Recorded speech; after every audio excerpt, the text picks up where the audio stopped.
Important असा theorem बघणार आहे आपण. चांगला थेरम आहे, HSCला कामाचा आहे तो. प्लस जे आपण टर्म्स बघितल्या आहेत, रेडियस ऑफ गायरेशन, ठीक आहे, त्याच्या बेसवरती किंवा ह्या प्रूफच्या हेल्पने पुढील लक्षात तुम्हाला याच्याचं स्टेटमेंट आहे, याचं जे इक्वेशन आहे त्याच्या बेसने आपण वेगवेगळ्या बॉडीजचे अबाउट वेगवेगळ्या टाईपच्या ॲक्सिस भोवती मोमेंट ऑफ इनर्शिया आपण काढू शकतो. हे बघा लक्षात घ्या, बॉडीचा जो मोमेंट ऑफ इनर्शिया आहे ना, एक नोट म्हणून सांगतो तुम्हाला. बघा, एक जस्ट आयडिया म्हणून सांगतो. इकडे लक्ष द्या. समजा आपण एक लेंथ, एक बार कन्सिडर केला पर्टिक्युलर लेंथचा, तर त्याचा लक्ष द्या हां, moment of inertia about an axis passing through centre of mass of that particular rod perpendicular to its length. लेंथला परपेंडिक्युलर आणि त्याच्या सेंटर ऑफ मासमधून गेलेला आहे. तर याचं जे काही moment of inertia, let IC, त्याला काय म्हणू आपण, त्याचा एक IC आपण कन्सिडर करू. म्हणजे तो बार आहे असा, एक नोट म्हणून, एक आयडिया म्हणून, काही गोष्टी कन्सेप्ट तुमच्या डोक्यातून क्लिअर व्हाव्यात म्हणून.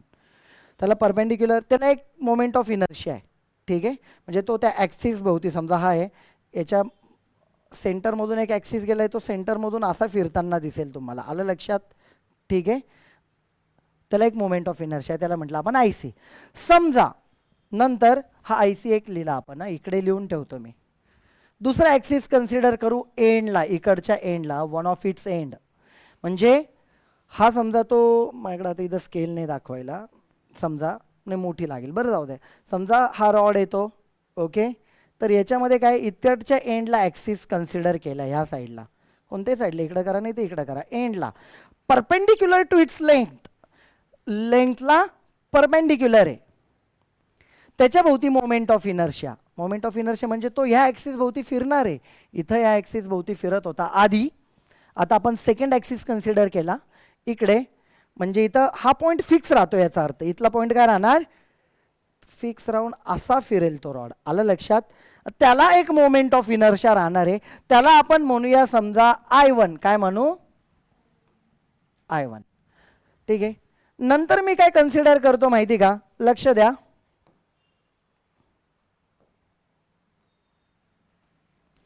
सेंटरमधूनच घेतलाय, सेंटरमधूनच. The moment of inertia of a rod, रॉडचा moment of inertia passing through its centre, सेंटरमधून चाललाय, पॅरलल टू रॉड, रॉडला पॅरलल आहे. इथं कसा होता, परपेंडिक्युलर, इथं कसा आहे, पॅरलल आहे रॉडला, ठीक आहे. याचा म्हणूया I2, मोमेंट ऑफ इनर्शिया असा फिरतोय. म्हणजे तो रॉड बघा, समजा हा रॉड असेल ना, असा फिरत राहणार आहे. आलं लक्षात, त्याच्या ॲक्सिसला. म्हणजे बघा रॉडच आहे, पण डिफरंट ॲक्सिसला रोटेट करतोय वेगवेगळ्या. प्रत्येकाचा जो मोमेंट ऑफ इनर्शिया असेल तो असेल डिफरंट. कसा असणार आहे, वेगवेगळा असणार आहे. म्हणजे त्या सेम ऑब्जेक्टला मोमेंट ऑफ इनर्शिया कॉन्स्टंट राहील वेगवेगळ्या ॲक्सिसला, असं होणार नाही. मग सर ते कसं काढायचं, त्याला जो आपण थेरम बघणार आहे आत्ताचा, कोणता, पॅरलल ॲक्सिस थेरम म्हणा किंवा थेरम ऑफ पॅरलल ॲक्सिस, काही म्हटलं तरी चालेल.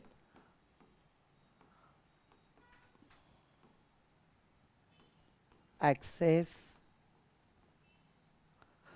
हा खूप महत्त्वाचा ठरतो.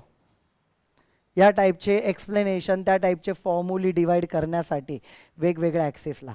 हा एक आहे पॅरलल ॲक्सिस, पुढे जाऊन अजून एक परपेंडिक्युलर ॲक्सिस, तोही कामाचा आहे.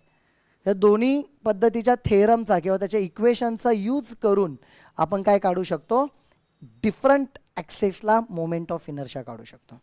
मग आता let start from the diagram. As it is आलं पाहिजे डायग्राम, असं काही रूल नसतो. काही जणांना असं कन्सेप्ट इम्पॉर्टंट आहे, त्यातले काय इम्पॉर्टंट आहे, कन्सेप्ट, ठीक आहे. बघा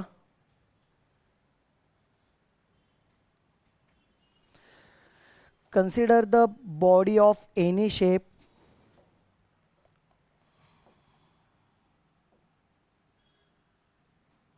इथं लिहितो मी.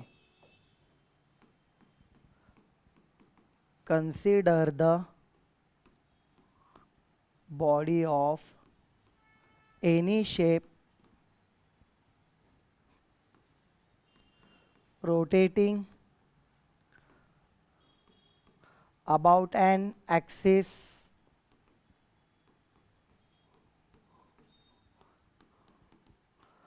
passing through O. ठीक आहे, याला वाटलंच ते इकडे घेतो मी, इकडे जरा डायग्रामलाच जागा ठेवतो बरं का.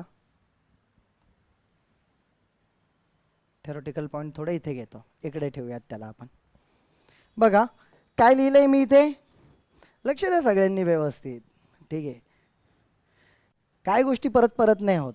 सिलेबस मोठा आहे तुमचा 12चा, छोटा नाही आहे, अवघड नाही आहे, वास्ट आहे, शिकावं लागणार आहे. There is no way shortcut keys की सक्सेस तुम्हाला असं भेटणार आहे. मेहनत तर करावी लागणार आहे, आज नाही तर उद्या करावी लागणार आहे. पोस्टपोंड करू नका मेहनतीला. आज समोर आलंय तर ते आजच करा. तुम्ही जेवढं पोस्टपोंड करणार ती मेहनत तुम्हाला व्याजासहित एक्स्ट्रा करावी लागणार, नंतर जास्त करावी लागणार अजून, तेव्हा तो पॉईंट क्लिअर होईल. बेटर वे आता समोर येतं आता लगेच करून टाकायचं, ठेवायचं नाही. ठीक आहे, लक्ष द्या.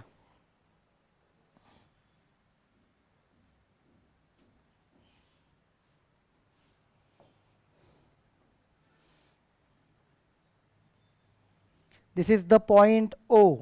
ओ मधून एक ॲक्सिस चालला आहे, त्याच्या भोवती बॉडी रोटेट होतीये. तो ॲक्सिस आहे, ती बॉडी अशी त्या ॲक्सिसला अशी रोटेट होत असणार आहे. यात काय अडचण आहे तुम्हाला. त्याच्यानंतर पुढे एक एक टर्म लिहितो मी. इकडे let I O moment of inertia of body about an axis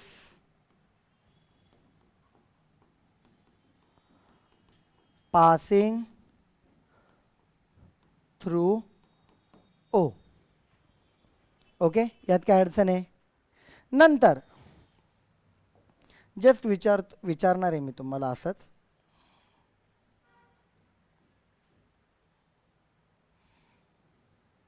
हे तर लिहून देतोय मी, पण याच्यानंतर तुम्हाला स्टेटमेंट पण लिहायचं आहे. ठीक आहे, वाटलंच तर स्टेटमेंट मी पहिले लिहून देतो. बुकमध्ये स्टेटमेंट एंडला लिहिलेलं आहे. कधी कधी तुम्हाला फक्त पेपरला स्टेटमेंटच आधी विचारतात. ठीक आहे, पहिले आपण स्टेटमेंट लिहूया वाटलंच तर.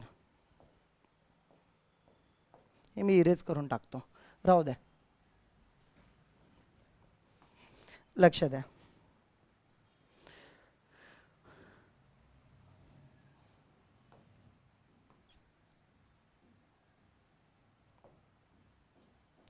हा पॉइंट जो आहे या पॉइंटला आपण मानूया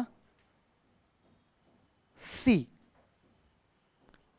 ठीक आहे, this is moment of inertia of the axis आयो, याचा काय I C. Consider D be any point. D कोणता पण एक पॉइंट कन्सिडर केलेला आहे.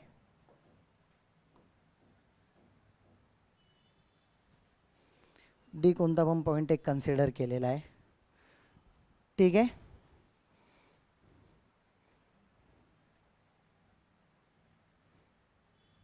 मी तर लिहितो डी. ओ डी कनेक्ट केला, ओ सी मी एक्सटेंड केलाय. कसा, जेणेकरून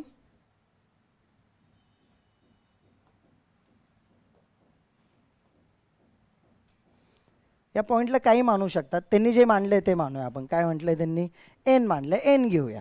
ठीक आहे, extend O C up to N such that D N is perpendicular to O N. या पद्धतीने एक्सटेंड केलेलं आहे. Again connect D C.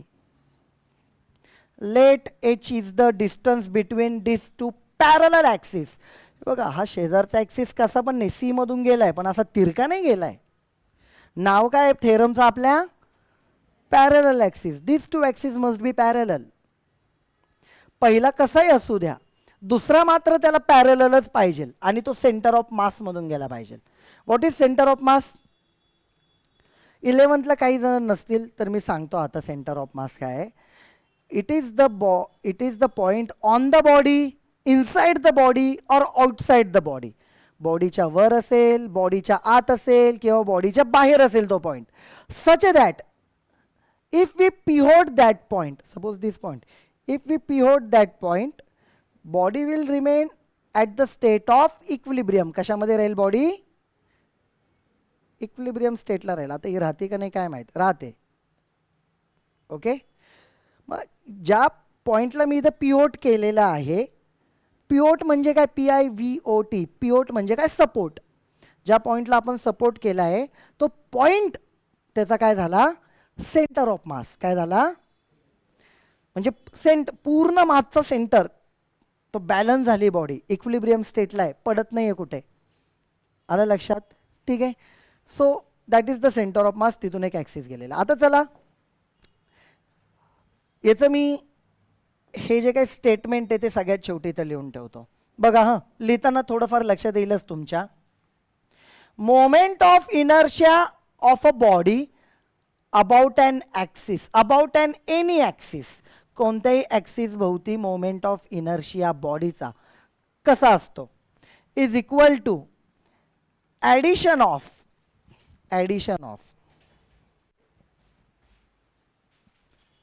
Of moment of inertia of the body, बॉडीचाच moment of inertia of the body about an axis passing through it centre of mass and parallel to previous axis. आधीच्या ॲक्सिसला तो कसा असला पाहिजे?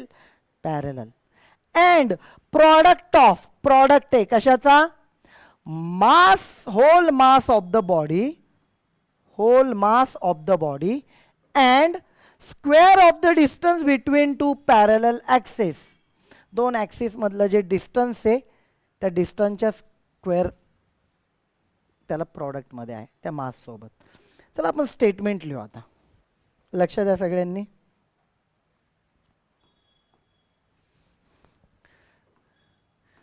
It states that, बघा परत बघा, moment of inertia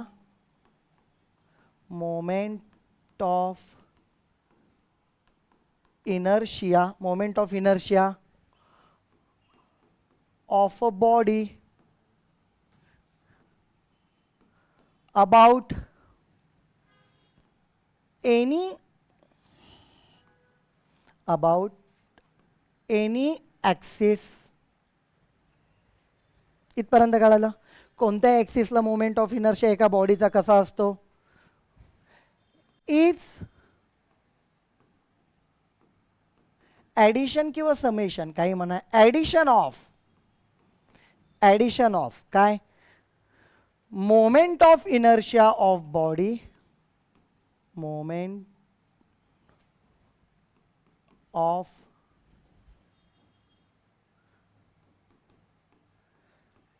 inertia of body about an axis passing through its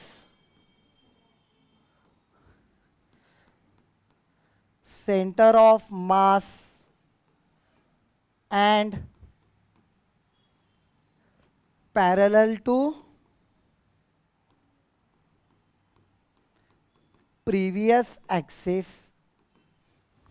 condition आहे ना, पॅरलल आहे, ते सांगणं गरजेचं आहे. बघा काय लिहिलंय? It states that moment of inertia of a body, बॉडीचा moment of inertia IO about any axis IO is addition of काय? Moment of inertia of a body, बॉडीचाच मोमेंट ऑफ इनर्शिया, पण कसा? अबाउट अन ॲक्सिस, असा axis passing through centre of mass and parallel to previous axis. आधीच्या ॲक्सिसला कसा आहे तो? पॅरलल आहे. And product of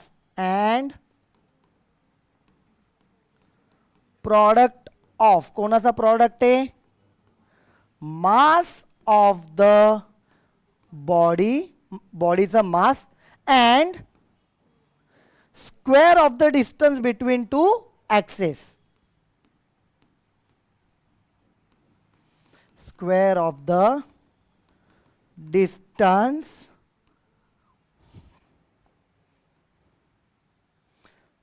square of the distance between two axes, axis नका लिहू, प्युरल फॉर्म ॲक्सेस. काय अडचण, कळालं स्टेटमेंट. स्टेटमेंट लिहायला 2 मार्क आहे फक्त, स्टेटमेंट विचारलं तर हे लिहायचं आणि हे लिहायचं, झालं. काय अवघड आहे, टाईम असेल तर डायग्राम काढून दाखवायची त्यांना, असं असतं त्याच्यात. ठीक आहे, नेक्स्ट आता प्रूफकडे जाऊ, आलं कसं आहे ते. ठीक आहे, बघा इथे मी लिहितो next point, consider a body of mass m is rotating about an axis as shown in figure. Figure मध्ये दाखवल्याप्रमाणे बॉडी रोटेट होत आहे एका ॲक्सिसला. लेट आय ओ. ठीक आहे, काय लिहिणार, moment of inertia of body about axis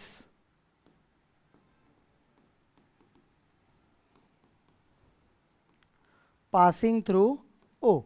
ओ मधून चाललाय तो. नंतर आय सी, ओ मधून जाणार. नंतर काय,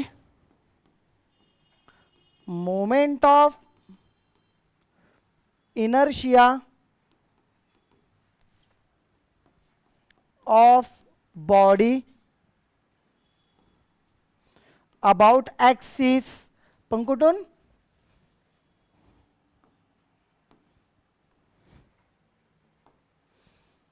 about axis passing through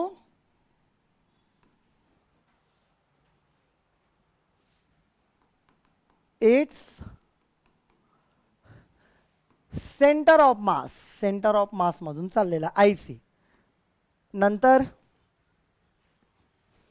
चला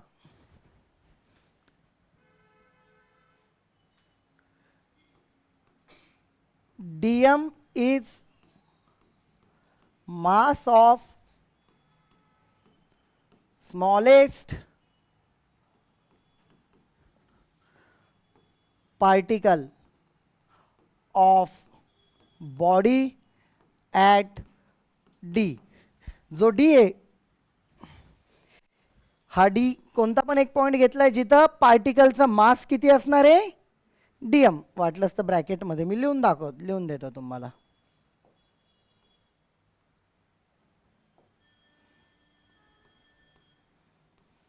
हे त्याचा मास आहे at point D.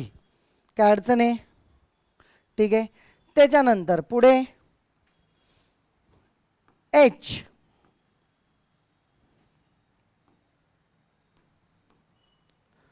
Yes, distance between to